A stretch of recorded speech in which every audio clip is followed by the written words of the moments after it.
Hi everyone and welcome. It's great having you here. I have recently visited, and I put some film of some piggies on the screen just before, visited a local hog farm as much as I could. They had some, like me, they have pretty high biosecurity rules in place to protect their animals, which I have here as well, because people tend to carry things in on their shoes you wouldn't even believe. So it's best to keep people away from your animals as best you can. But what's all this about? I had made a phone call to them and asked if I could purchase some. I don't raise pigs right now. I will be next year, but that's a story for another time. But I had a request. I've actually had dozens of requests of people. Even though I've made bison tallow, beef tallow soaps before, I've had people wanting me to make a lard soap, which I have not made. And I'll tell you why. I could not find a local source that was organic, that I knew treated their animals well, that I knew raised their animals ethically, and for that reason, and I didn't want to order it online, it wasn't that big a deal to me. So I was avoiding making lard soap until I found out that there is someone local who does actually raise organic hogs for food. And I've never seen people treat animals as lovely as they do. They have 75 acres, I believe, and then it's cross-fenced into different pastures. And they rotate the pastures for the hogs so that they always have fresh grass. And I just love it. One corner they devote to water so that they can make their mud puddles, and it's just a really fun place where I love seeing the way that they treat their animals. And so I decided, after a couple of conversations with them, that I wanted some of their lard, which they've not sold before. I am the first person to request it. I thought that was rather odd. I just assumed, because I know there are other soapers in the area, but I was the first one to contact them. And so I've got some. It's kind of liquidy now because, as I've said in other videos, it's really hot here right now. But I got this fresh, organic, grass-fed pig lard. Well, of course it's pig, but I've got it in a peanut butter jar. That's just fine. I use these myself. I reuse these kind of jars. You wouldn't use these for canning because you can't really seal them, but for this, for transporting of lard, it's just right. And I'm really excited to use this. And I'm going to use it in the soap, and I'm going to use some new molds I picked up. They're little piggies. I thought these were pretty cute. So I'm going to be making pig lard soap in my piggy molds. And I'm really looking forward to sharing that with you. So let me get everything going, put together here, and we'll get started. All right, so I've got my goat milk here. We're just going to get it started.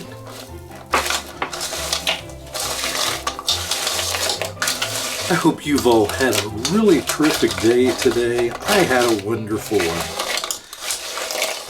But I have done this so many times, shown you me mixing up my goat milk, or melting it. I'm not going to bore you with that today and chat all the way through it. I'll just get on through this and then we'll put the soap together. This is not going to be a long video because, well, it's not a complicated video. This is a very simple soap. Now, I will tell you that it does have a rather complex essential oil blend, only in as much as it's mostly all citrus. So in this, I'm going to be adding, I have to look over here, I have grapefruit essential oil, sweet orange, lime, lemon, bergamot, and what was the other one? Bergamot and tangerine. And a little bit of spearmint. Not very much, but just enough to help so it wasn't just one note all citrus. I wanted something, a little something extra. So a little citrusy mint, but it's spearmint instead of peppermint. And like I said, just very little, just to add a little note of something. The citrus is so refreshing, and I just thought something a little minty to that would just make it that much more special. Alright, so I'm just going to get my goat milk melted here, and then we'll come back and we'll start putting this together.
I'm going to color this with rose clay, and I think just a bit. It shouldn't take very much.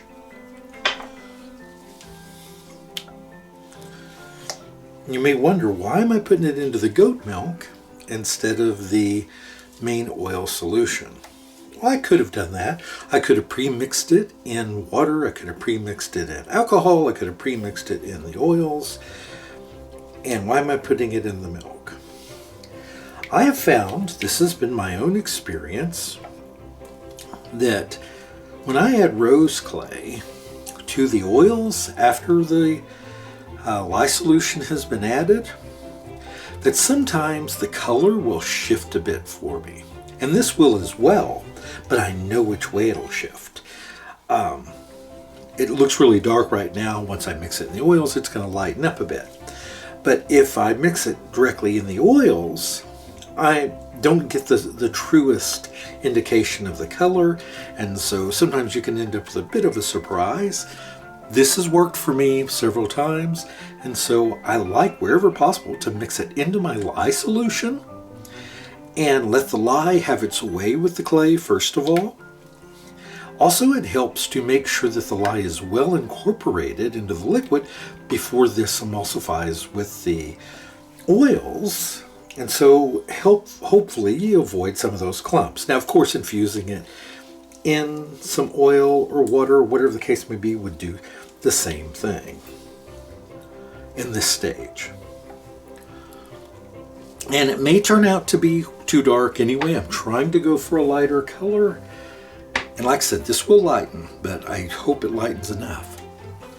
So I'm mixing this. Now, this is not just the lard, because of the size of, I only got a pound of the, that's not right, I got 24 ounces of the lard today.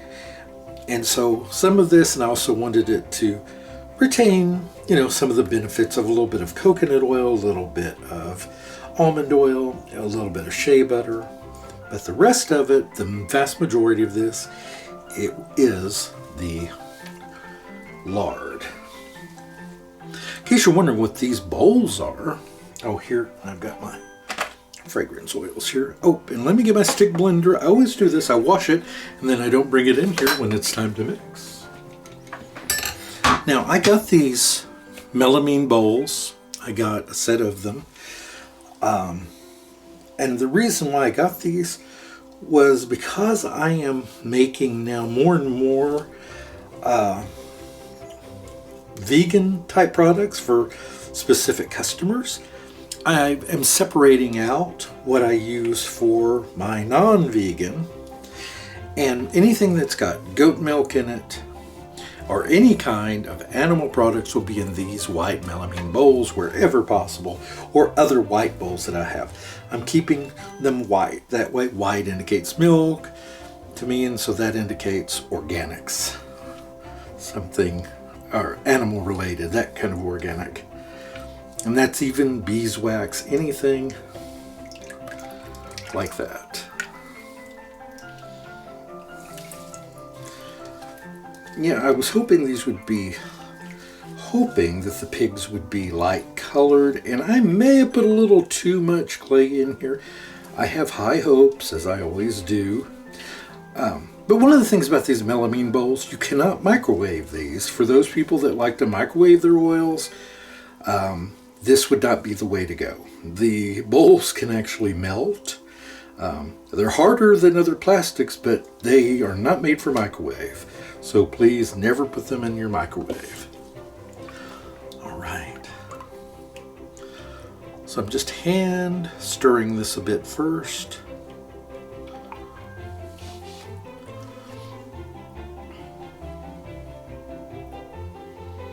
All right. I'm going to hit this with the stick just a few times. So, noisy here.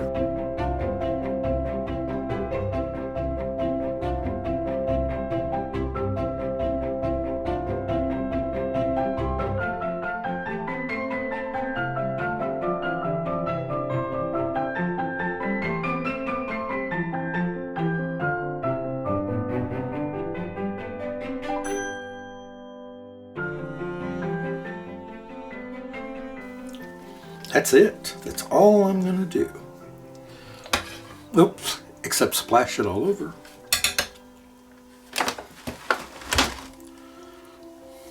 Okay, let me get my molds ready.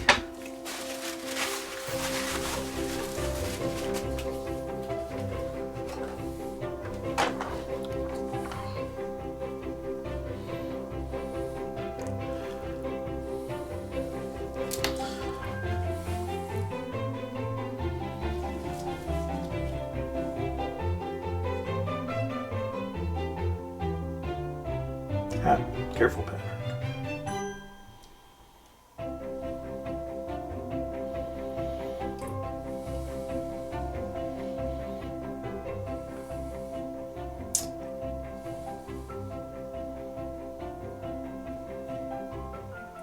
See there, I am just a messy pourer. It is just my lot in life.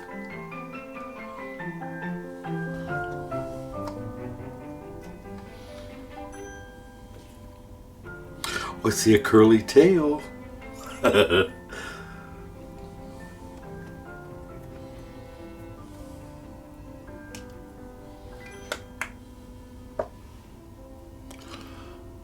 we have a little pink piggy. I like that. They're funny. I have not raised too many pigs in my life. They're just not one of the animals that, first of all, I just don't, I'm not a big pork eater. And, yeah, I do like bacon. What am I saying? I know. To all the vegans out there, I'm trying. I rarely eat meat. That's the truth. I rarely ever eat meat.